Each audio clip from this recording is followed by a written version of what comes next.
All right. Now, last week, we left off right here.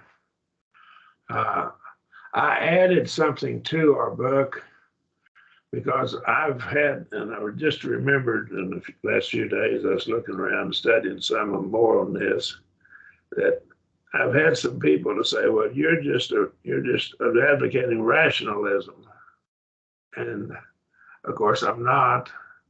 But I went ahead and added the definition of rationalism, and so forth in the glossary, and also I added a sentence in chapter 1.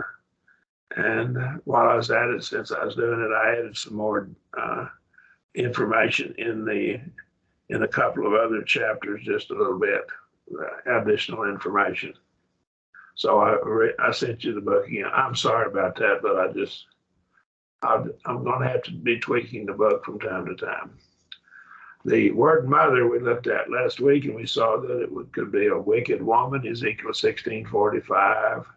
It was a good woman in Matthew 1:18. It's a covenant in Galatians 4:26. So we have to define that word from the context. And so any other word sometimes has to be defined from context. So that's important for us to look at this from the contextual standpoint, because words do change meaning in different contexts. The word gig, for example, if you're a musician, you may have a gig. If you were in the military, there's a captain's gig. It's a boat. He goes from the ship to the shore, from one ship to another, or whatever. And so the word gig. And you can have a frog gig to catch frogs, so you can have frog legs to eat. If you're from the South, you know what I'm talking about. But so the word gig has several different meanings in English. There are other meanings as well. Another way to define a word is by antonym. Let's continue with our defining of words, because we have to start off and have a clear definition of what we're talking about. Otherwise, communication breaks down. We can define it by contrast or antonym. And Paul used an expression by contrast in 1 Timothy 1:4. In this passage, disputes caused by giving heed to endless genealogies and fables are contrasted with godly edification. That is by means of the faith, the New Testament. So there's a contrast between fables, endless genealogies and fables, in contrast with godly edification. And so that gets into the definition of godliness, but godliness basically is a word that carries two meanings. The Greek word does. We've showed a couple of Greek words. The word epithemia, noun form, is the word for lust, but it's also just the word for a strong desire to do something. It's used for Jesus, his great desire to do something, and for others, another passage or two is translated their desire, but the same Greek word is translated lust everywhere. So English has two words, strong desire and lust. Lust when it's evil in English, and strong desire when it's good. And so right here, and we also saw the word blasphemia. It could be railing, it could be a directed evil speech designed to hurt God. That would be blasphemy in English.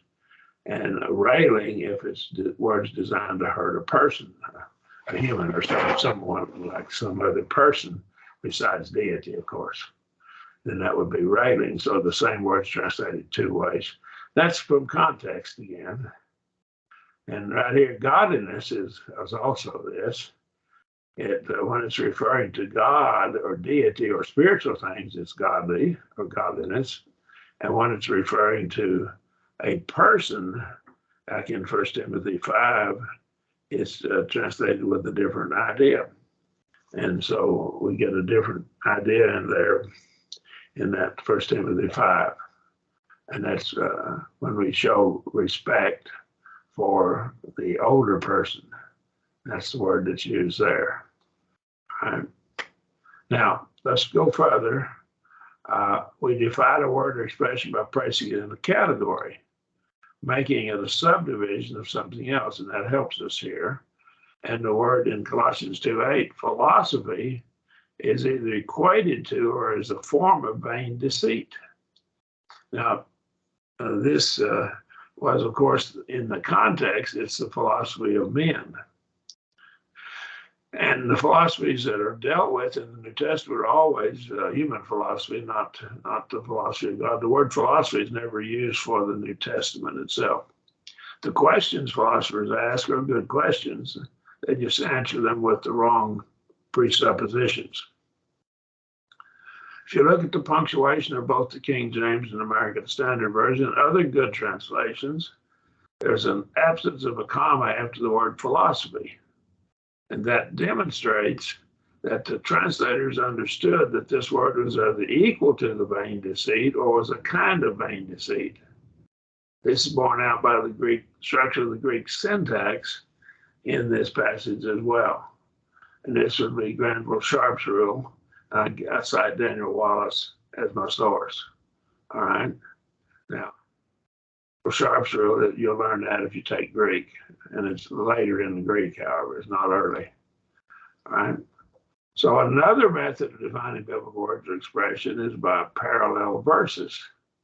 For instance, in the Apostolic or the Great Commission verses Matthew 28:18-20 and Mark 16:15 and 16, if they are parallel, assuming they are, then the teaching, didasco, and that's the authoritative discourse of Matthew 28, and the preaching, caruso, which is a person who goes out as a herald, heralding the message of the king or of the ruler, of Mark 16:15 are used as equivalent terms. So these two are used equivalent, or at least they overlap to a great extent. All right. So again, we would use parallel and show that they're basically equated, or that at least they overlap sufficiently that they're used virtually interchangeably here. Now, we've already refers in some detail, but we'll look at it here. We looked at it in the other class, the hermeneutics class. We're going to do it here tonight in this class as well. And I didn't design it this way, but they happen to be talking about the same material. This book has been written, this book that I've written here is for Christians, and hopefully it'll be able to properly interpret the scriptures. That's part of our desire, and to be able to convey the truth to non-Christians and help to convert people. One source of definition for biblical words is lexicons. They have to understand lexicons, that how they define words and understand limitations of using a lexicon. Now, we've already defined a lexicon in the other class, and I'll redefine it here. It's a specialized. There are lexicons of specialized words, such as you can buy a lexicon which has all the words that are in Shakespeare's writings, for example. You can get to the meaning of those words. And of course, they're written several hundred years ago, so some of the words have changed meaning. And you can get a lexicon for medical terms. And of course, we're using lexicons for Bible words, and they're limited to the words in the Bible. The task of a lexicographer, contrary to popular belief, is mainly one of reporting, not prescribing. That's Martin and Oman. I think this is a good book. If you could find it, it would be very helpful to your studies and preparation for your studies of God's Word. It's a good, well-written book. The lexicographer does not explain passages of Scripture as a lexicographer, but as a commentator. So his job is to report, is not to prescribe and tell you what applications of it. But the lexicons do this, and so if they just had the lexicon, they'd be about half as long as they are. But they prescribe in there, and that's not their job. So you have to be careful and be aware of that. And of course, in the fourth lesson on hermeneutics, I went through this in some detail that we covered tonight. The methods of defining words can be divided into three areas: defining by synonyms, or words having about the same meaning as the word being defined. The words are defined by antonyms, the opposite. Tells you what it's like, it tells you what it's not like. That helps you to get a better picture of it. And we define word by description and we use examples for it. So we give examples of what it meant and how it was used. In defining Hebrew, Aramaic, and Greek words, now remember the Bible is written in those three languages. Most of the Old Testament was in Hebrew, but there's sections of it. About half of the book of Daniel, for example, is written in Aramaic. And there are other sections in other books that are written in Aramaic. There's Aramaic words in the New Testament as well, a few words. Eloi, Eloi, lama sabachthani, my God, why hast thou forsaken me, for instance. That's Aramaic. In defining Hebrew, Aramaic, and Greek words, the definition given by the Bible must be preferred over all other definitions. I would argue this.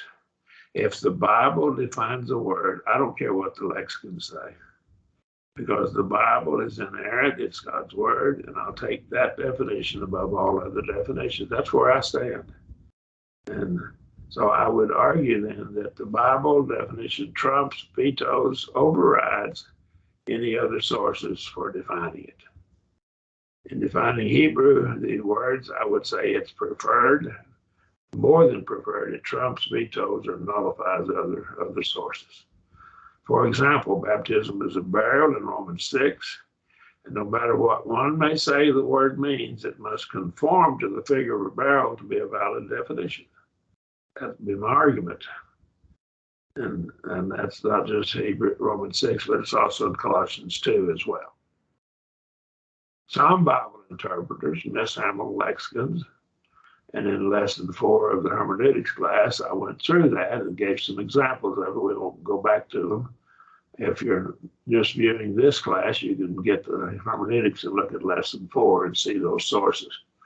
I have an extensive discussion on how to use the lexicon in Appendix G, a combined volume on the role of women. I went through that just briefly in that lesson 4 of hermeneutics as well.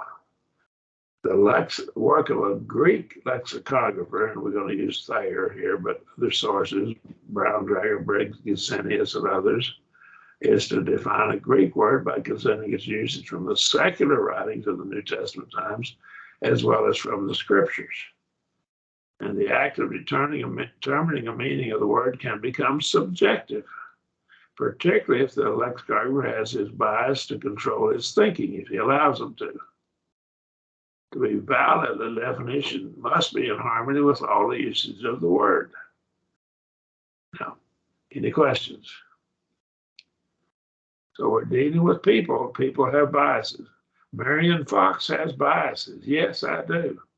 I have to be real careful, or I'll let my biases, my predetermined, my preconceived notions lead me astray. So I have to always be careful of it. You need to be careful of it yourself. We all have that problem, and we have blinders on, if you please. I plowed with a team of horses a number of years ago when I was younger, when I was a boy, and they put blinders on the horses. And so they can't see everything, so they just see straight ahead. And what we do here is we sometimes have blinders on, we can't see. We have what we might call tunnel vision. So we need to be very careful, be aware that that's a potential problem for us. And ambiguous and vague definitions. So language can be ambiguous or vague. Now let's define the words. Copy, logician, defines the term of ambiguous is in a given context, a word or term is, when it has two distinct meanings and the context doesn't make clear which one's intended. So again, if the context doesn't make it clear, the word's ambiguous. On the other hand, a term is vague when there exist borderline cases that cannot be determined whether the term applies to them or not. Most words are vague in the sense indicated. Now you have to look at the context of what he's talking about, but let's look at Hurley, how he defines vague and ambiguous. A definition is vague if its meaning is blurred. That's another way of saying it. So we're going to I'm going to give 2 or 3 sources to define these terms. Maybe one of them will click in our minds and see it. If it's blurred, can't see clearly what it means. A definition is ambiguous that lends itself to more than one distinct interpretation. So if we can get more than one interpretation from it, then it's ambiguous. To say that an expression, that's Hurley, page 104, to say that an expression is ambiguous, to say that it's unclear which of the two or more different meanings the expression has. That's Barker, 1980. I have 2 of Barker's editions, and so it's a 1980 edition. Let me illustrate an ambiguous word from the scriptures. In Matthew 24:31, we have the word sound, S-O-U-N-D, and of course I'm using American Standard. And in Luke 15:27, we have the word sound, where we have the same English word, but different Greek words. Now, this problem is solved if we'd use an analytical concordance such as Strong's or Young's. That would solve our problem for us. We can see they're different words. And we have the same English word, but different Greek words. I want you to read with me and open your Bibles to Romans 10:17. I want you to, very familiar passage that is misunderstood by a lot of people. Now, I want to begin here with verse 16. But they did not hearken unto the glad tidings, American Standard reads, or to the gospel. All right? That's the same word back here in verse 15 that the prophet said, the good things, the glad tidings. For Isaiah saith, Lord, who hath believed our report. See the word report, that's in the American Standard. So belief or faith cometh of hearing, and hearing by the word of God. Now, when you read that in English, you don't realize that the word report and the word hearing are the same word. It's just not clear. And analytical concordance such as Strong's will show it to be the case. The word hearing in English is ambiguous. Why is it ambiguous? Well, because hearing could be a participle. I'm hearing you speak. Or we had a hearing down at the courthouse. In that case, it's a noun. So we ask the question, which is it here? Is it a noun or is it a participle? Is it the act of hearing, a verbal action, or is it a noun, something? Well, it's a noun in the Greek. And of course, in English, the word hearing could be either. So it's not mistranslated. It's just that the translation was ambiguous. Does that make sense? Any questions anybody got? So let's look at it now, and I'll go through this with you. So we have to always be aware of that. That can be a problem when we're interpreting the Bible. So let's go back to verse 14 of Romans 10. How then shall they call on him who have not believed? And how shall they believe when they have not heard? And how shall they hear without a preacher? And how shall they preach except they be sent, even as written? Now he quotes the prophets. How beautiful are the feet of them that bring glad tidings. Well, that's the word for gospel, of good things.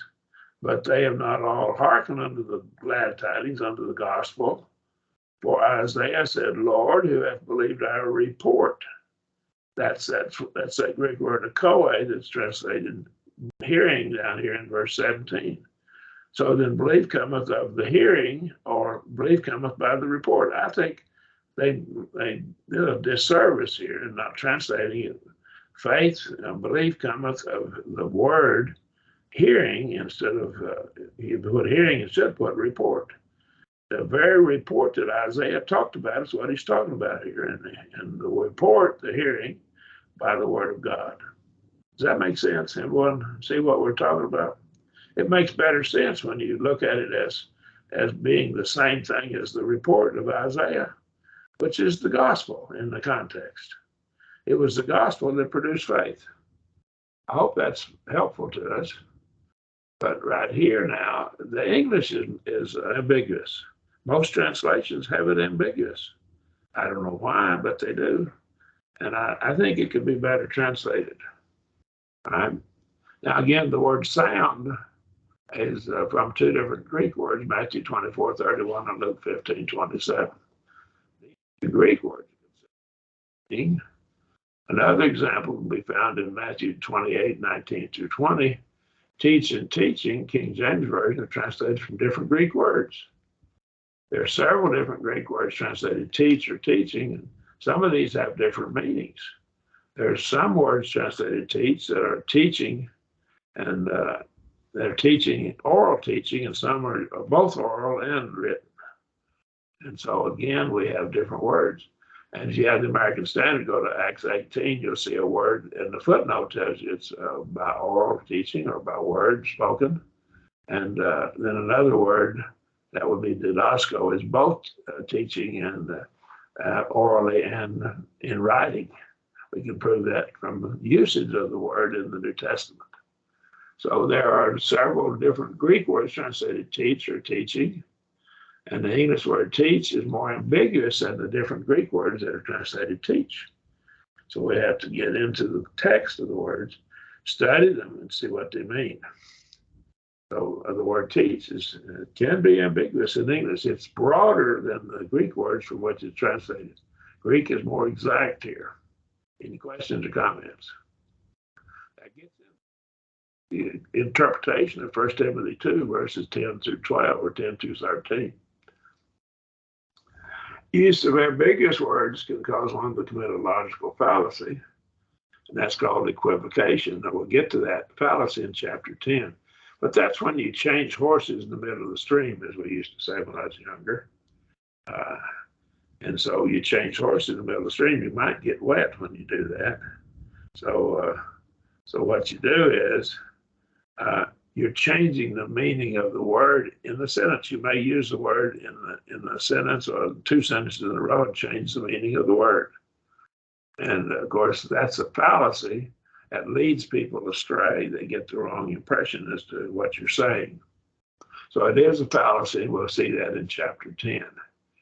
And Barker says, page 197, perhaps some one word or phrase in an argument is used in two different senses. Now that's equivocation. In this case, we do not notice these different senses. We may carelessly assume that they are the same. Thus, we misinterpret the logical form of the argument. It's called a fallacy of equivocation if some definite word or phrase is ambiguous. So if we use it in an ambiguous way, it becomes equivocation. And again, we get into that, as I noted here in Romans 10:17. The word hearing is ambiguous, and people get the wrong impression from it. It's just talking about our faith comes out of the scriptures. That's all it's saying, and particularly out of the New Testament. And that faith is that Jesus is resurrected. Now, the Old Testament teaches it, but the New Testament is much clearer and fuller in its exposition of him being raised from the dead. Atheists and agnostics sometimes use the word evolution to include both microevolution and macroevolution. Now, these words here, micro, and I'll try to highlight it. Micro is mikros from the Greek, it's small, and macro is large scale. So microevolution, I believe that occurs. Now, don't accuse me of being an evolutionist. I believe in microevolution. I believe God put in the genes of animals the ability to adapt within limits. Now, a frog doesn't turn into a turtle or anything like that, but some frogs are brown and some are green, and they're different colors. And if a frog lives in an environment that green camouflages him, then the green frogs will reproduce and they'll be the dominant frog. But some of those green frogs will have brown frog offspring.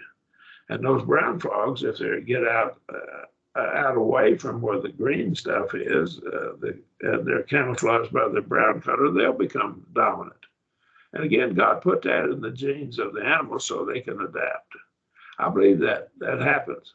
I believe some foxes have big ears and some foxes have little ears. Foxes in the Arctic have small ears because an ear can lose a lot of heat. But out in the desert, out in the Sahara Desert, the foxes out there have huge ears. Why? Well, it gets rid of heat. And so animals like canines, dogs and wolves and foxes, they get a lot of their heat that goes out through the pads in their feet. But if you're walking out on the desert, you don't want to do that. So they're actually little bit different. And these are things that were put in the genes of these animals when God created the animals. That's my contention. So microevolution does occur. Now, the problem with the theory of evolution is the fellow that started all this mess, Darwin, he saw microevolution and assumed it was macroevolution. Macro is when an amoeba turns into another animal, a fish turns into an amphibian, and so forth. An amphibian or reptile turns into a bird, and we just go on and on. But that doesn't happen. No evidence that that happens. But by sleight of hand, they'll equal these, make them equal. They'll prove that microevolution occurs, which I admit. Then they'll, by sleight of hand, equivocation equate it to microevolution. All right.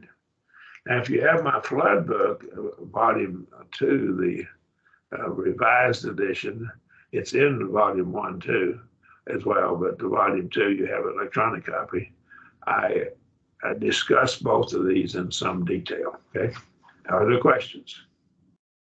Okay. Now then, so I'm just showing what evolutionists do, and they'll equate one to the other, and they'll say, okay, they'll go to moths that had different colors of different times, the Industrial Revolution in England, the peppered moth, and it would be white, and then whenever they got a lot of coal being burned and everything was black, and the moths that survived were black or dark, so they'd be camouflaged.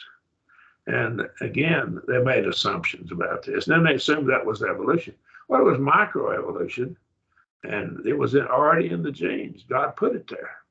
And there's no evidence that they acquired this ability. They already had it. That's the problem.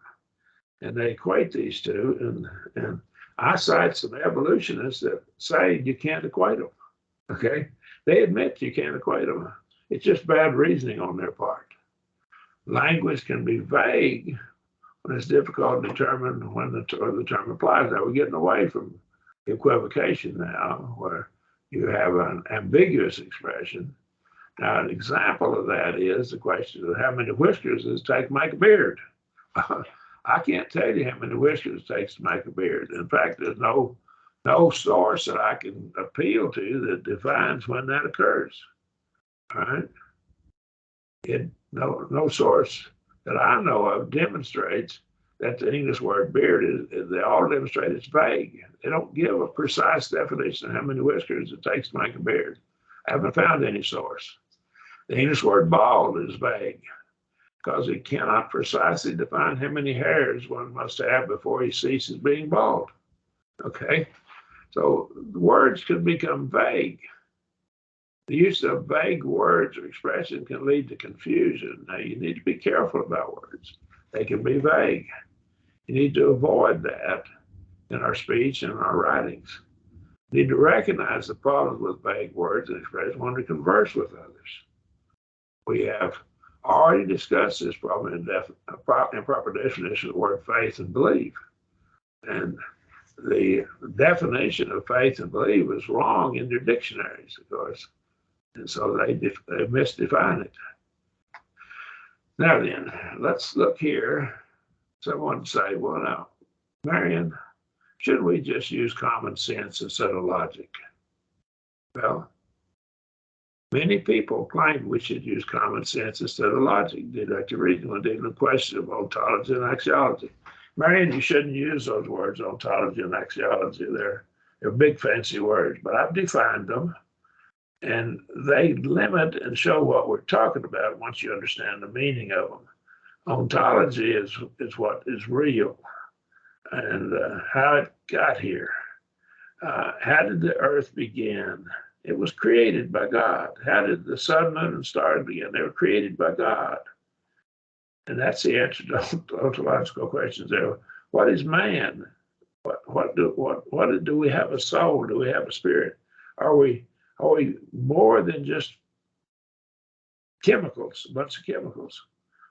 Is that those are ontological questions. Those are good questions. The Bible answers them, or a correct interpretation of the Bible answers them. Axiology, what's good and evil, and so forth. And those are good questions. And so when we're dealing with those questions, we need to use our reasoning. And yes, I believe in common sense. But what is common sense? That's a vague expression, isn't it? Think about it. What is common sense? It's pretty vague. They haven't defined what they mean by common sense. And so how could you disagree with that when you don't even know what it means? Dungan wrote a hermeneutics book. It's a pretty good book. It's a good starter book. He lists the things that help us to understand the Word of God. He writes, good common sense is the first requisite. I would agree with him if we properly define common sense. But again, that's a vague term. Common sense, he goes on and says, has its root idea in the ability to discover harmony in things which agree, and conversely to perceive unlikeness in opposites. Well, we're going to get into what it requires for things to agree and what makes things opposites in our study here. Dungan, I believe he's right, and he says common sense is the first requisite, and his definition is pretty good once we study logically what all those expressions mean. But that word expression, those words, common sense, is a vague expression. It has almost as many definitions as there are people. What do you mean by common sense? Well, you may not mean the same thing. When the 8 or 10 people we have in this class, we may have 8 or 10 different definitions of it. If this author might be allowed, if I might be allowed to give my definition of the expression, I would argue this. If we use the definition given by Donegan, we can get a good idea of what I mean by common sense. I'll give my definition. I'll go to the writer of Hebrews when he sets forth that mature Christians should have their senses exercised to discern good and evil in the 5th chapter of Hebrews. And the osterion, an organ of perception, external sense, faculty of the mind for perceiving, understanding, or judging. That's the word senses. Exercise to discern good, and that's kalos, good, not agathos in the Greek. And that refers to beauty because it's harmonious. Harmony with other things. It's complete, it's balanced and proportionate. Now, that's in the feminine word is used to describe a beautiful woman.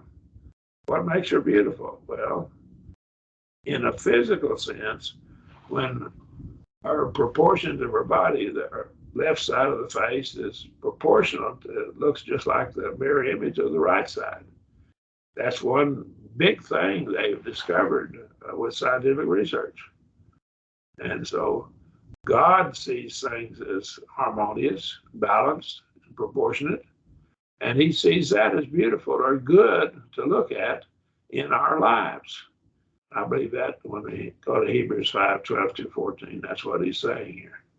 If one will study, I would argue, meditate upon and inculcate the principles of the scriptures into his heart, that's not your blood pump, but your mind, you will have common sense. That's what I mean by common sense. Now, I would refer you to one of my books where I talk about the holy man, and there's 2 words for holy, and I discuss them both in that chapter. So we'll look at footnote number 20, and that would be in the Role of Women, the combined volume, chapter 5. If you have the early printed copies, volume 1, chapter 5, it'd be the same material. All right. So what we're saying is that's what I mean. The holy man, and I develop it there. We won't go into it any further, but you can read that. And if you have questions, I'll be happy to deal with them next week.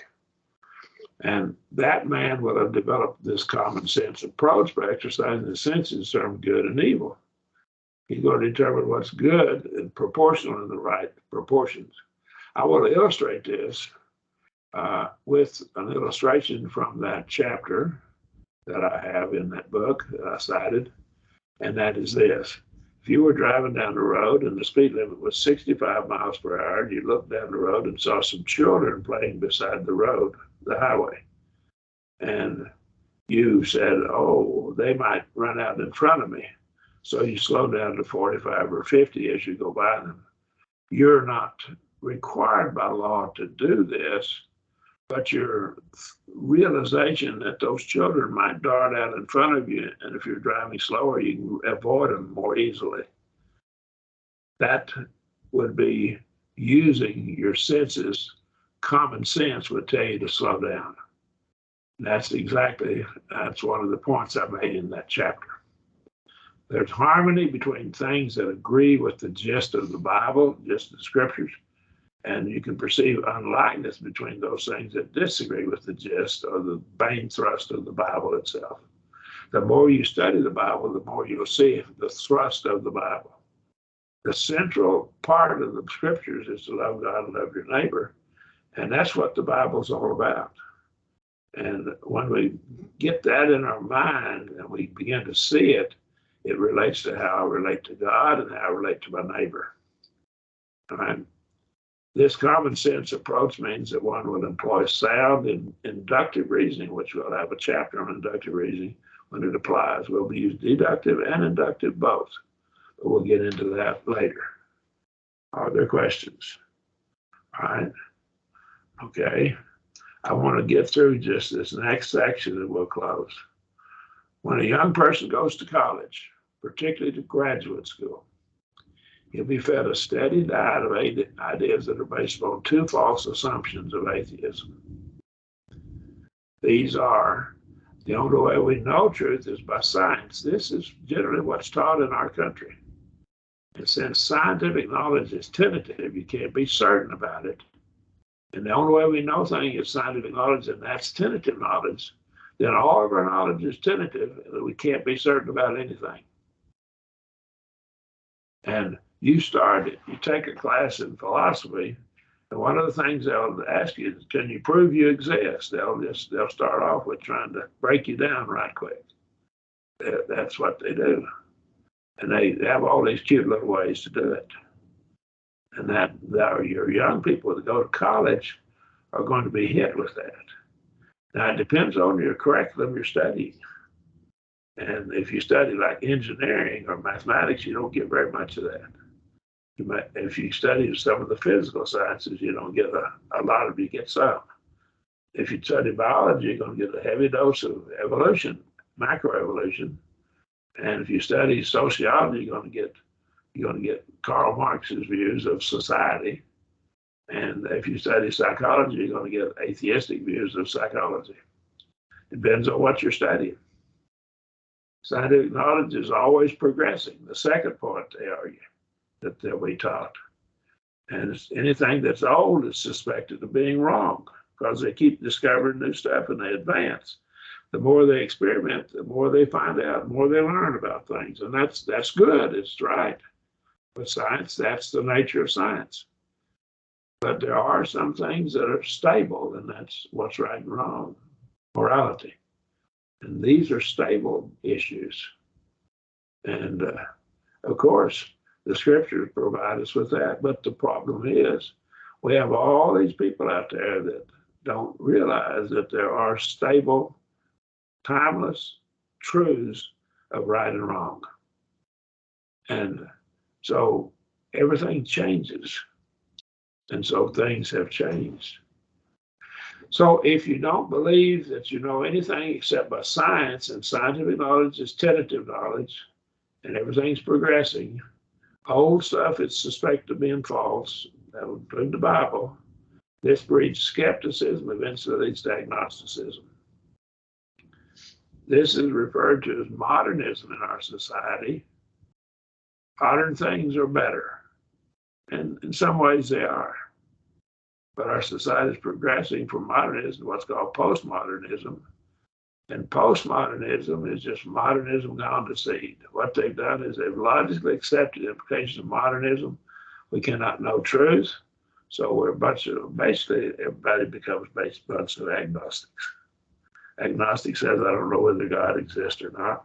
If all you know is by science, you can't know whether God exists. We argue that there's more ways of knowing. We've already laid that out. I'm going to halt now. We've gone about as long as we need to go. I want to stop here with this. What's some mistakes that theists make? We'll pick up on that next week. Do you have any questions, anybody? All right.